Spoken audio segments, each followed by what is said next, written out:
Olá, estamos aqui para mais uma das nossas lives do projeto Adufo em Casa, e hoje nós vamos receber o professor Gianni Frezzo, né, que é professor aqui da UFO. Daqui a pouquinho ele deve se apresentar aí para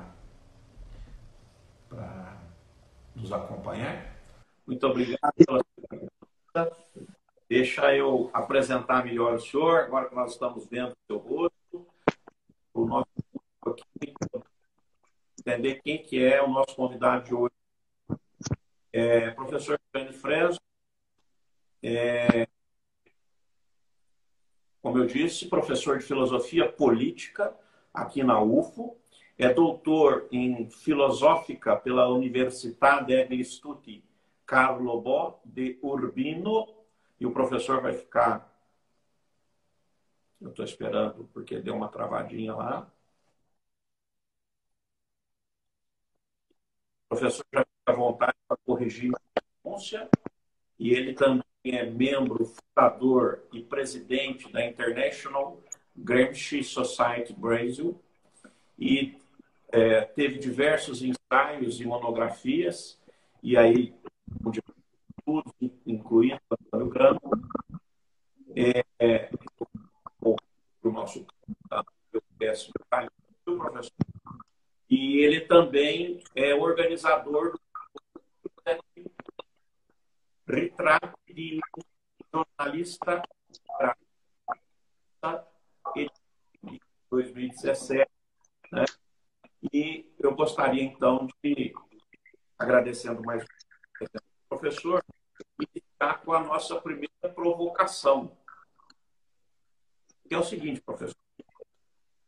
Já que nós vamos falar da repaginação do autoritarismo do governo Bolsonaro, a nossa primeira provocação seria a seguinte: regimes autoritários, geralmente, né, em linhas gerais, eles são compreendidos como aqueles nos quais os valores democráticos são completamente alterados. Isso que a gente considera como regime autoritário.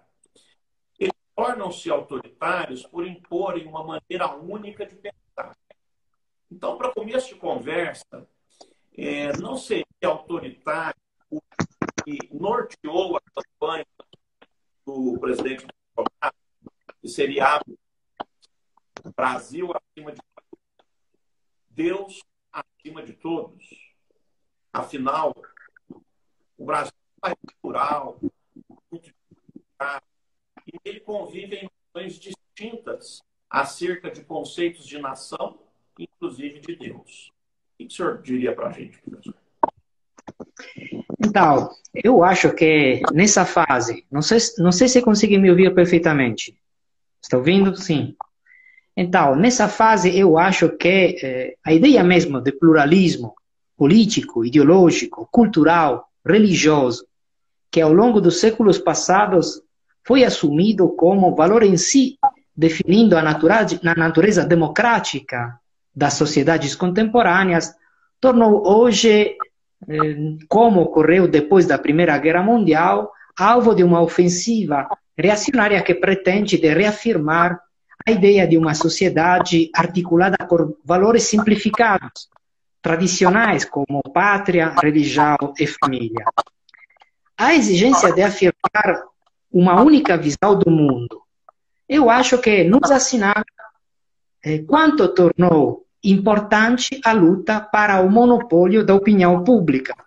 Ou seja, na realidade contemporânea, marcada pela onipresença dos meios de comunicação de massa e de novos veículos de difusão das informações e da desinformação, ainda mais invasivos do que os tradicionais, a importância dos organismos encarregados de formar a opinião pública fica um fato não questionável.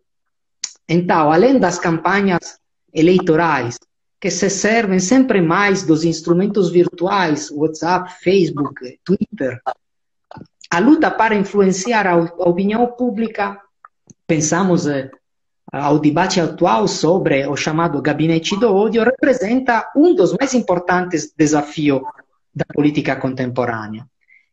eu acho que esse tema já no passado foi alvo de aprofundamentos no âmbito, na disciplina na qual eu trabalho, na filosofia política. Entre os vários, Gramsci tem o mérito de ter, entre os primeiros, com profundidade e continuidade, compreendido e entendido quanto a centralização política e as relações de força de uma sociedade moderna acontecem mais sobre o plano hegemônico, ou seja, os aparelhos privados da sociedade civil, hoje podemos dizer as redes informais de WhatsApp e Twitter, do que quanto acontece na dimensão do domínio clássico, da força, do exército, da força do Estado.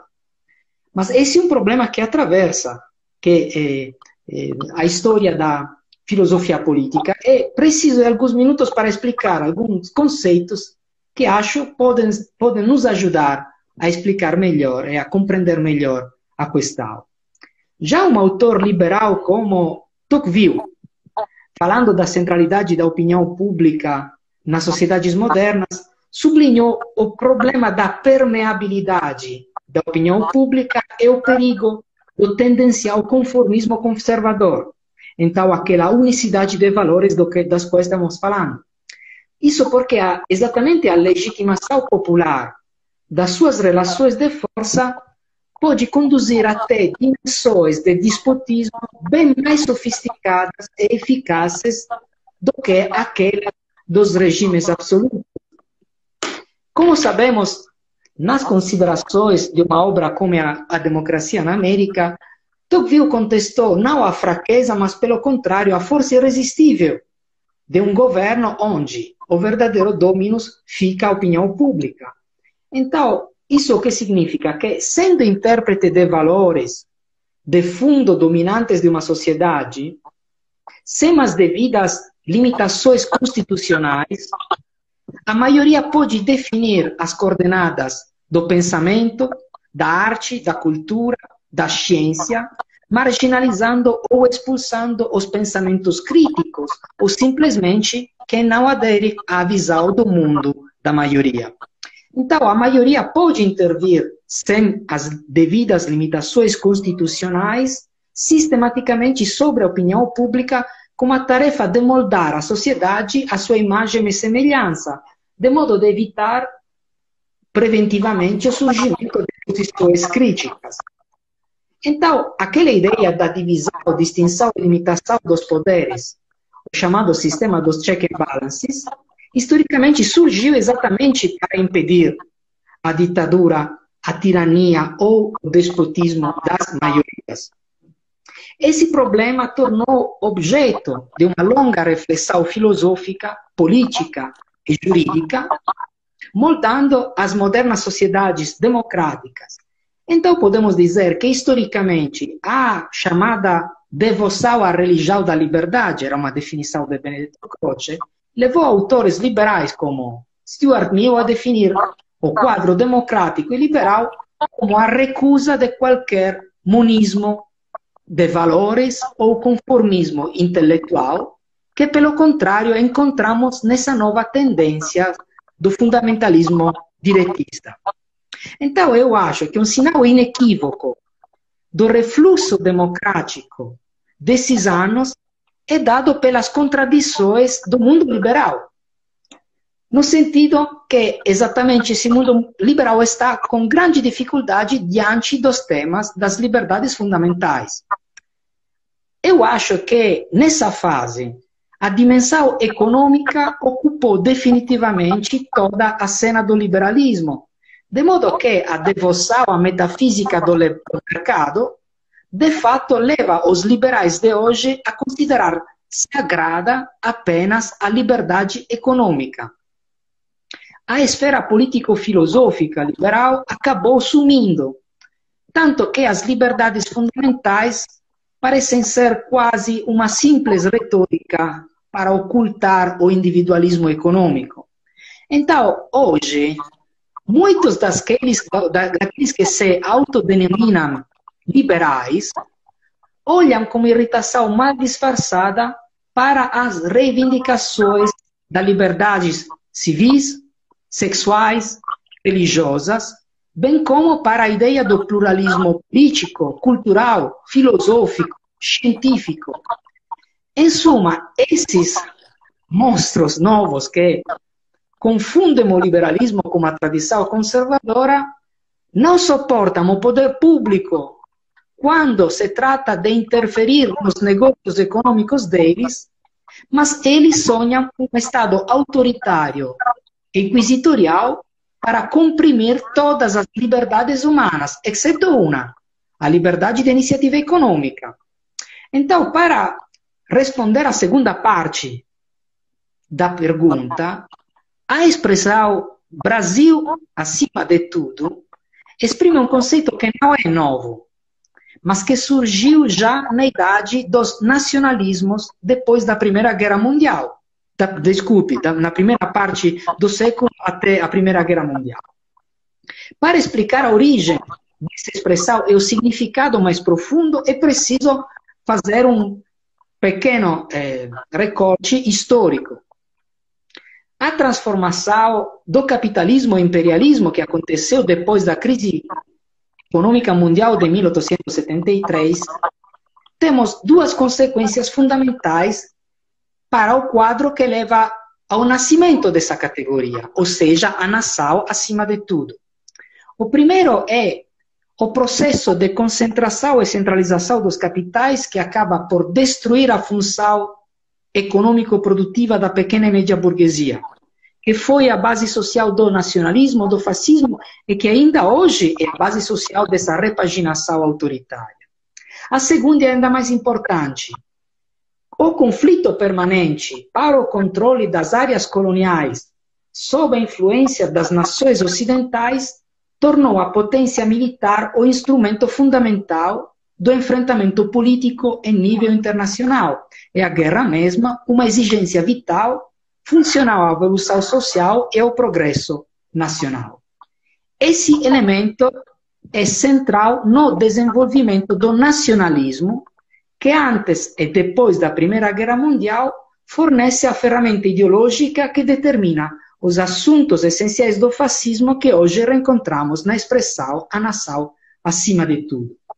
Um dos seus conceitos-chave é o direito ao espaço vital, um princípio que não é uma invenção do Hitler ou de Mussolini, mas faz parte organicamente da cultura política das potências ocidentais na idade do imperialismo e, mais em geral, da ideologia do colonialismo, que considera lícito dominar e explorar as civilidades consideradas primitivas ou inferiores. Então, o racismo, a científica desumanização dos incivis são imanentes ao colonialismo, que se serviu da teoria sobre a existência de uma hierarquia da humanidade para legitimar o sistema criminal de dominação do Ocidente sobre os povos coloniais. Então, a base ideológica dos movimentos autoritários desde o século passado encontra um ponto comum, antes de mais nada, exatamente no antissocialismo. Por quê? Porque esse movimento era considerado expressão de forças antinacionais, em razão do princípio do internacionalismo proletário, ou seja, da solidariedade de classe em lugar dos interesses nacionais. Então, além disso, no seu nacionalismo exasperado, todos os fascismos sempre consideram o conflito social entre capital e trabalho não só uma dialética destruidora dos interesses nacionais, mas um câncer que precisa de ser extirpado com a violência devastadora da cruzada. Nesse sentido, definir, como aconteceu recentemente, o fascismo uma ideologia da esquerda é uma bobagem. Um pouco como dizer que a Terra é plana ou que o satanismo é uma religião cristã, no sentido que essas ideologias surgem como negação do socialismo e dos princípios de internacionalização dos direitos. Então, o princípio, a nação acima de tudo, é a contraposição da universalidade da dignidade humana. Ao respeito... São simplesmente opostos. Exatamente, uma negação.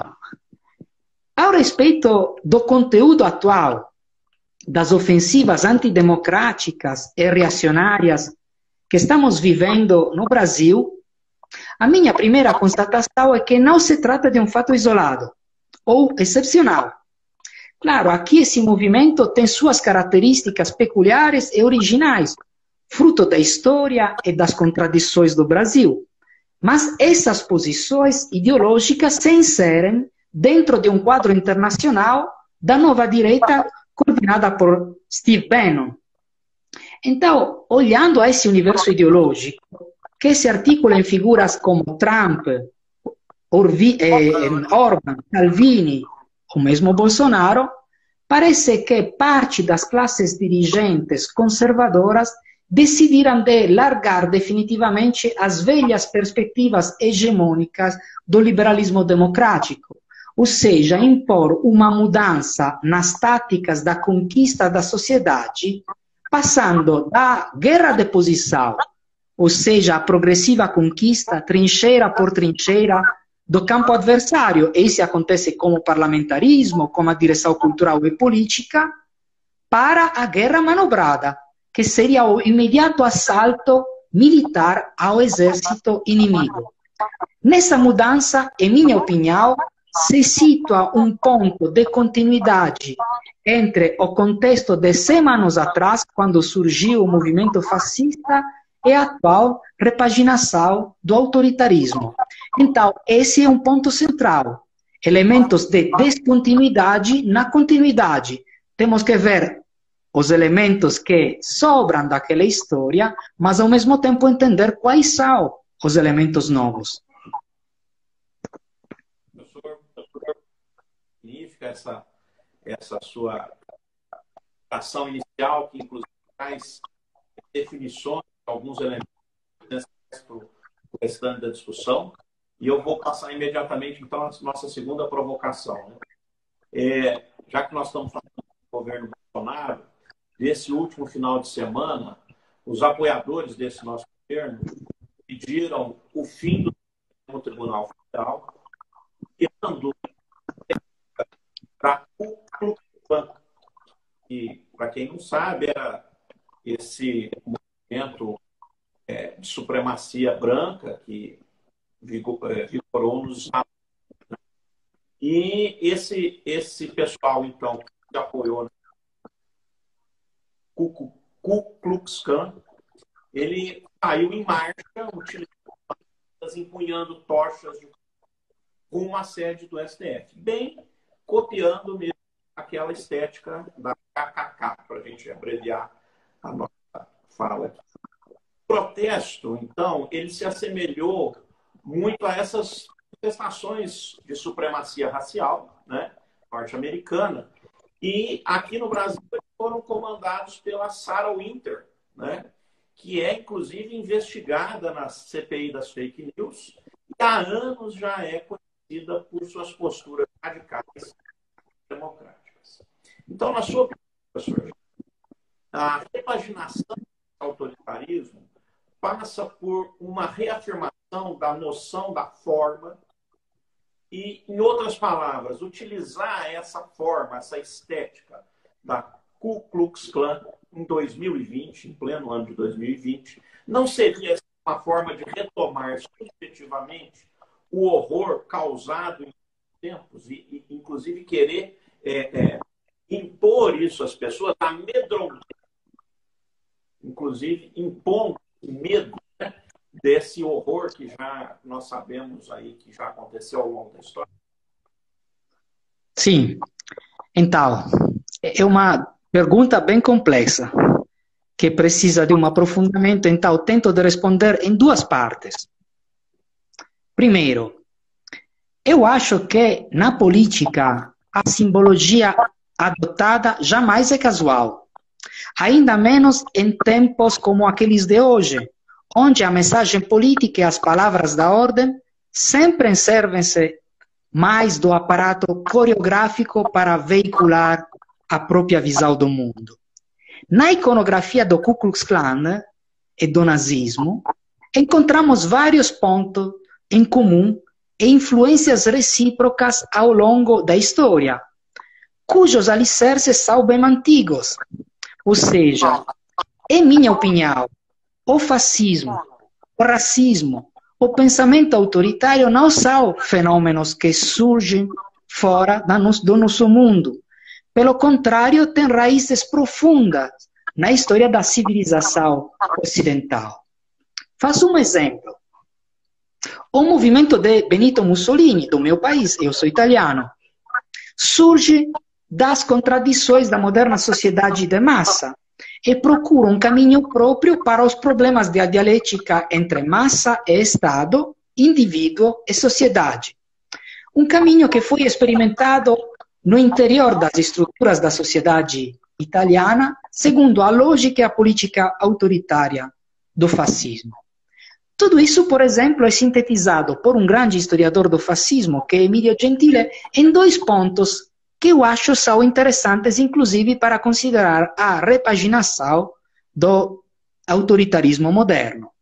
Primeiro, o fascismo foi o primeiro partido milícia que conquistou o poder numa democracia liberal europeia com a tarefa declarada de destruir a democracia e que se pôs como objetivo explícito e prático a afirmação do primado da política sobre cada aspecto da vida individual e coletiva, através da resolução do privado no público.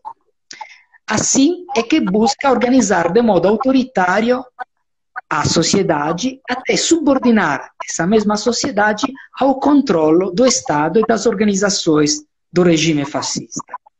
Segundo ponto, o fascismo foi também o primeiro movimento político do século XX que levou o pensamento mítico ao poder, consagrando o mito da antiga Roma, por exemplo, a forma superior de expressão política das massas e fundando moralmente a sua organização no mito, ou seja, institucionalizando a própria narração por meio de crenças, rituais, símbolos de uma nova religião política.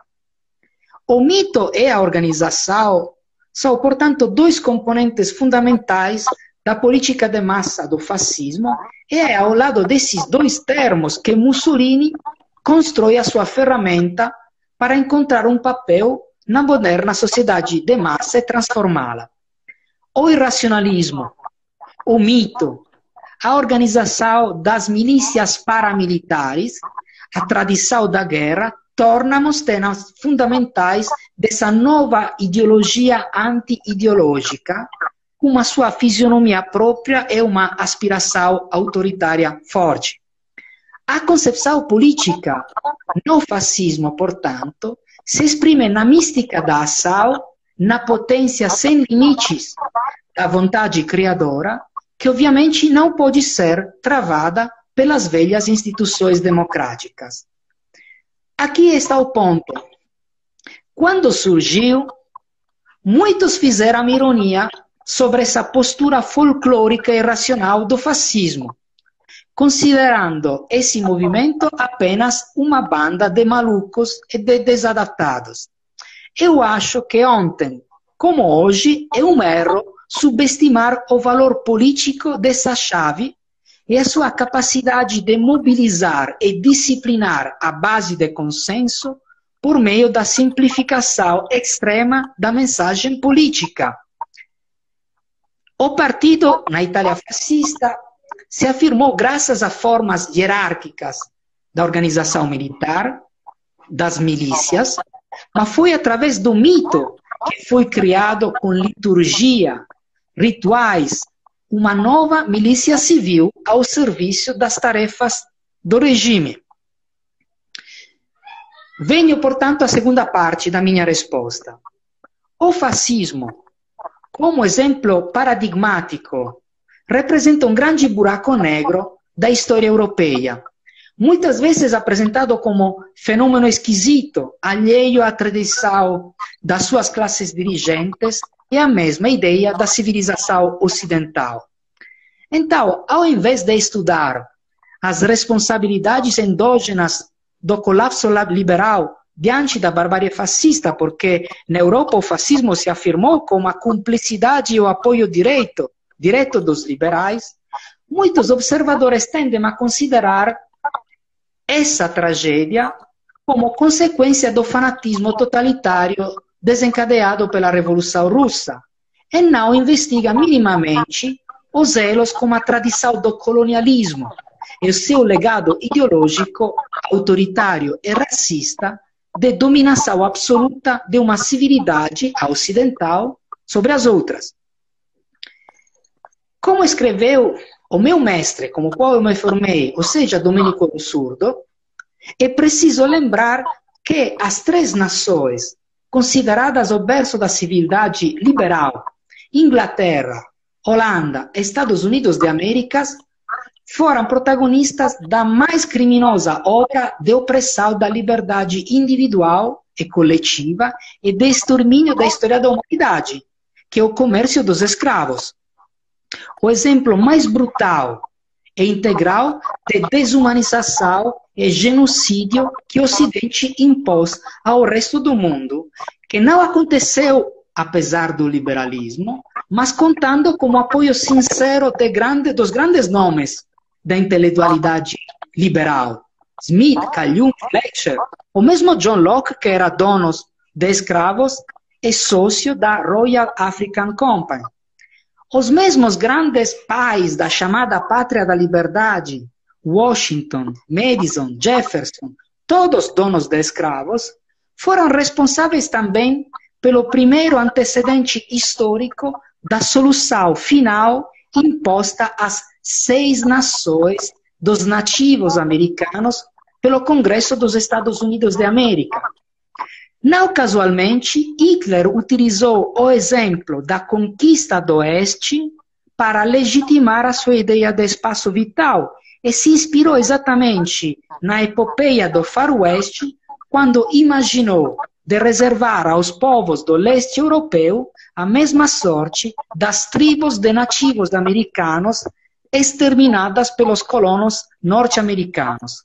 Então, a ocupação colonial, a expropriação das terras aos povos não civilizados, incapazes de frutificar as riquezas, retórica que hoje ressurge ao respeito da Amazônia e os direitos dos povos índios na terra deles, encontraram historicamente, antes do fascismo, várias formas de legitimação da filosofia da liberdade, inclusive pelo mesmo pai do liberalismo, John Locke, ou na teoria de um outro grande liberal como o John Stuart Mill, o maior defensor da liberdade individual na história, segundo a qual a doutrina da liberdade era destinada a ser aplicada somente aos seres humanos já amadurecidos em suas faculdades, ou seja, uma condição da qual o John Stuart Mill excluía não apenas os menores de idade, mas os povos coloniais subdesenvolvidos, sobre os quais ele admitia a tirania para esmagar a barbaridade. Então, a escravidão não foi um fenômeno que sobreviveu como rastro do passado, apesar das 3 grandes revoluções liberais. Pelo contrário, é uma prática desumana que encontrou a sua máxima expansão exatamente depois dessas 3 grandes viradas históricas, que, por um lado, afirmaram o grande princípio da universal dignidade humana, ou seja, as declarações do princípio da França e da Revolução Americana é que somos todos iguais diante da lei.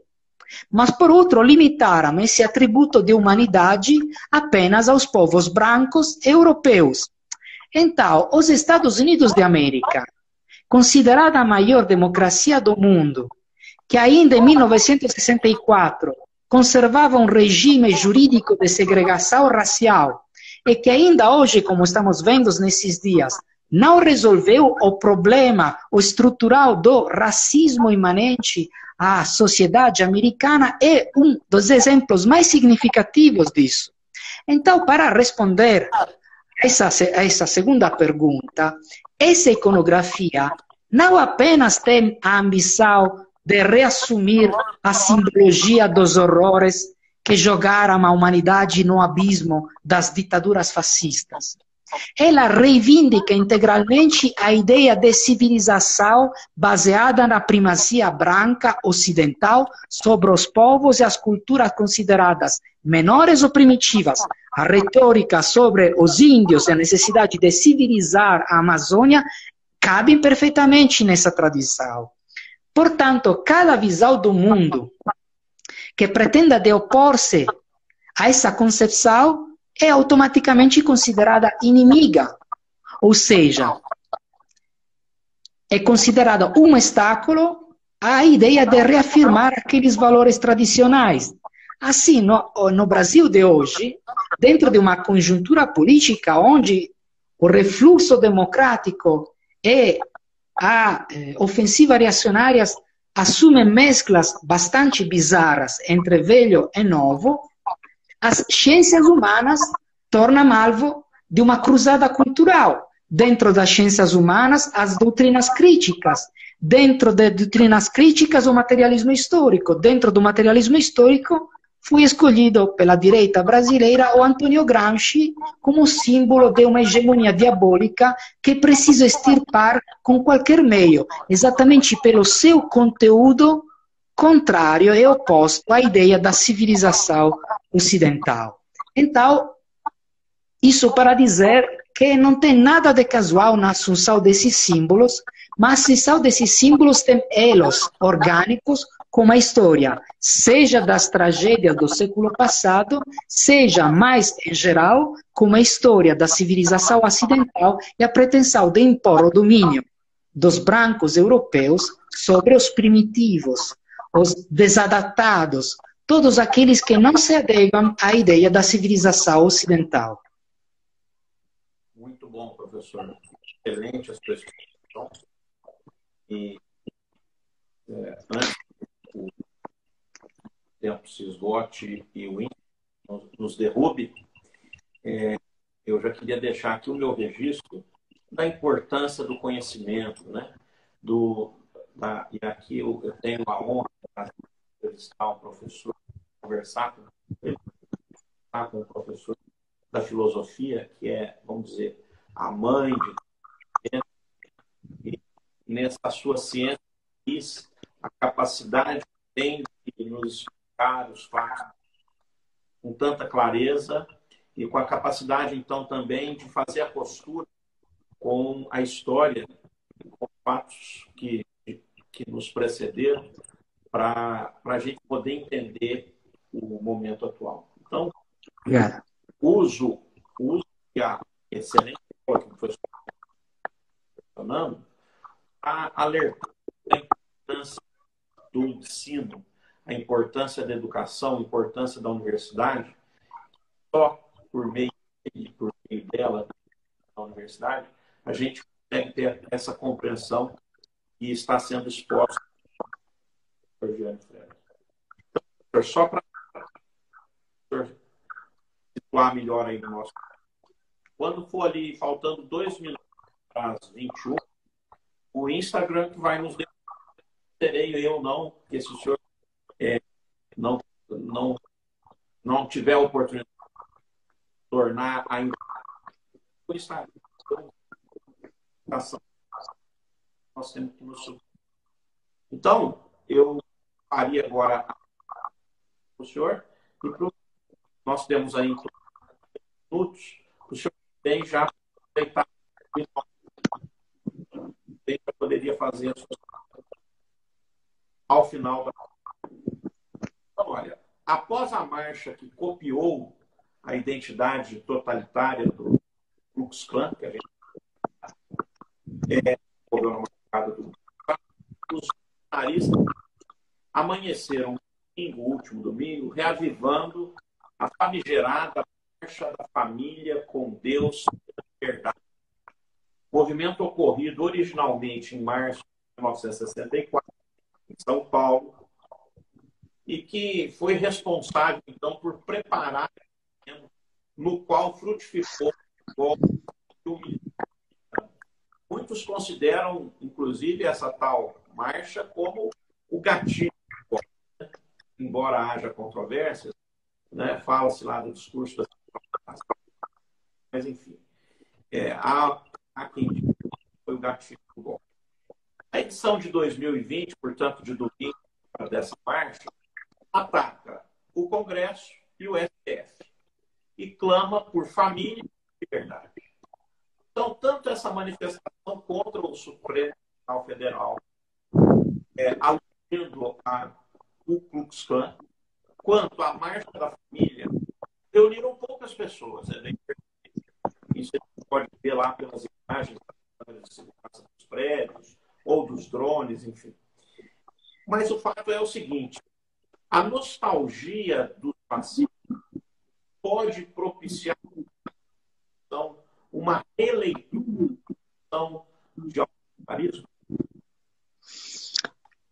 Então, eu acho que seguramente existem não apenas indícios, mas provas ao respeito dessa tentativa de reorganização ideológica da frente autoritária em nível internacional, não apenas no Brasil.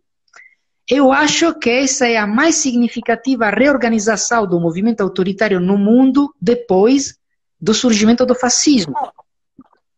Diante de tudo isso, eu acho que para um estudioso, primeiramente, que pretenda de compreender a realidade, é prioritário mergulhar cuidadosamente a própria investigação na concretização de cada condição histórica, para compreender as condições que determinaram seu aparecimento, as funções sociais, as características ideológicas. Isso, obviamente, vale mesmo para qualquer projeto autoritário, diante do qual o erro analítico, que sempre tem consequências políticas. Quando surgiu o fascismo, a incapacidade de enquadrar analiticamente o fascismo determinou a derrota de toda a frente democrática e antifascista. O erro analítico maior é a tendência a homogeneizar e sintetizar as nossas avaliações com a mesma linearidade que encontramos nas equações matemáticas. Como expliquei várias vezes, inclusive nas minhas publicações, e como estou repetindo em várias atividades nesse período, o erro mais comum é de utilizar a categoria do fascismo como chave universal para definir qualquer processo de evolução democrática. Pessoalmente, eu acho que o fascismo tem características ideológicas absolutamente peculiares, resultado do quadro histórico e cultural original. Em suma, eu penso que o adjetivo fascista não pode ser aplicado para qualquer manifestação ou movimento ou regime apenas devido à sua natureza autoritária. Esclarecido isso, todavia, se não podemos falar explicitamente de fascismo, podemos encontrar elementos fortes de fascistização da cultura política e do senso comum nessa fase histórica. Então, eu acho, em vez de pegar um modelo e aplicá-lo a uma realidade diferente, seria bom considerar as categorias políticas que nos podem ajudar para compreender melhor o que está acontecendo na nossa realidade. Porque na história nunca se reapresenta ou reaparece na mesma forma. Então, quando surgiu o fascismo, muitos analistas se perguntavam: mas o fascismo é uma nova forma de bonapartismo? É claro que o fascismo tinha elementos de bonapartismo, mas era uma coisa nova, então temos que estudar as coisas novas.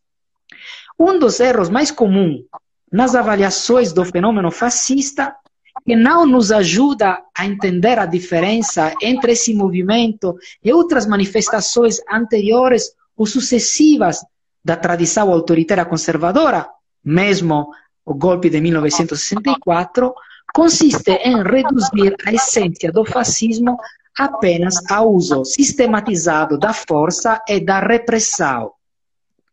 Todavia, nas sociedades contemporâneas do mundo ocidental, cada bloco histórico nunca pode basear seu poder apenas sobre o exercício eficiente do domínio, da força.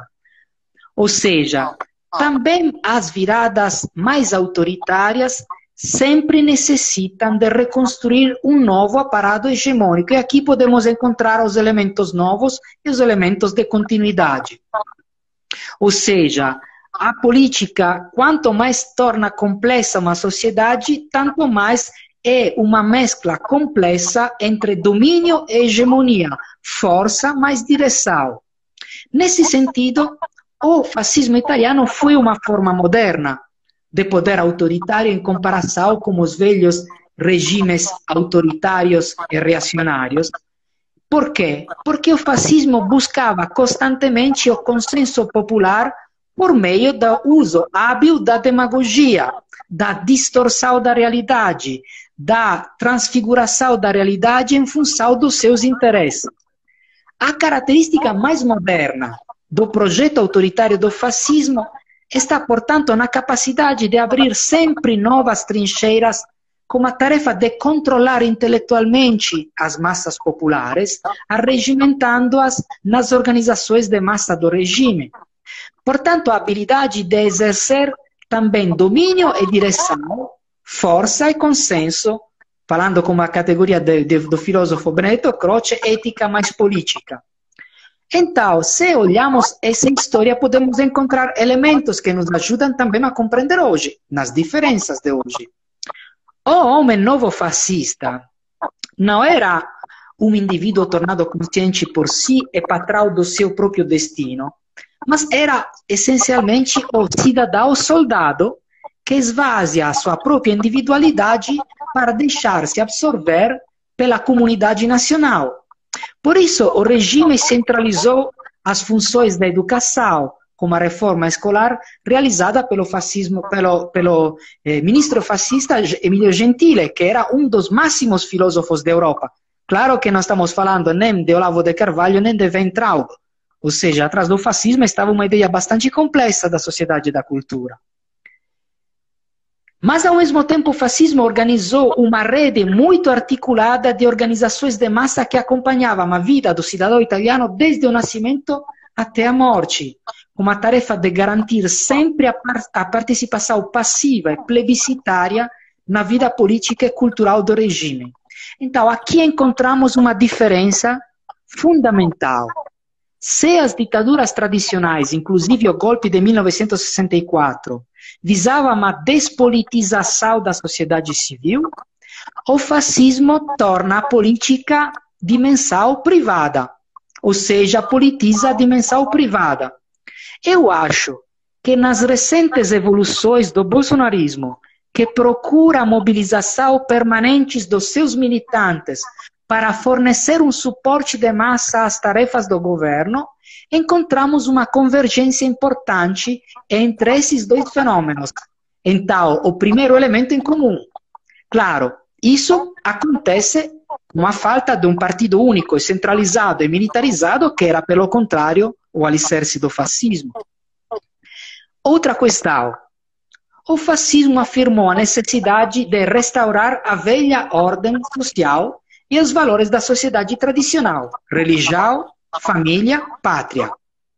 Todavia, o fascismo nunca se apresentou como um movimento conservador. Pelo contrário, se afirmava como uma revolução. Ou seja, sempre o fascismo afirmou o seu horizonte ideológico tentando de restaurar a velha sociedade, mas afirmando a sua descontinuidade com a velha sociedade. Pondo-se como negação radical da velha política corrupta, uma ruptura não apenas com o mundo democrático e socialista, mas também com as velhas classes dirigentes liberais, consideradas corruptas e incapazes de enfrentar as lutas sociais. Então, na minha visão, aqui encontramos um segundo elemento em comum, como o fenômeno dental e a repaginação do autoritarismo de hoje. Está para acabar.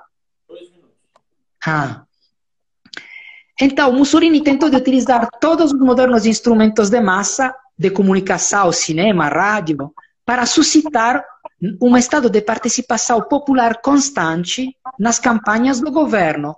Aqui encontro um outro elemento. A vontade de envolver o povo numa guerra cultural permanente, com a tarefa de apagar as visões do mundo alternativas à do regime, com as devidas deferências, é o terceiro elemento em comum entre o fascismo e a atual repaginação do autoritarismo, que mereceria de ser aprofundado. Então, a impossibilidade de fazer isso explica a raiva do mesmo presidente diante da autonomia da imprensa, das universidades, das escolas públicas, dos movimentos sociais, das organizações sindicais, ou seja, de todo aquele mundo que impedem as tarefas autoritárias dessa nova repaginação. Obrigado pelo convite. Desculpe apressar o nosso segundo do nosso término. Em vários momentos, mais pessoas olha, o senhor fez sucesso, viu, professor? Obrigado. E então, aproveitando os nossos últimos segundos para agradecer novamente tanto ao professor Gianni Freddo, quanto às pessoas que estão aqui nos prestigiando. Lembrar que nós fazemos esse projeto todas as terças e quintas, e quem sabe a gente volta com mais tempo. A gente sabe que filosofar sem tempo é uma coisa incompatível, né? Muito obrigado, professor. Muito obrigado a todas. Muito obrigado e um abraço.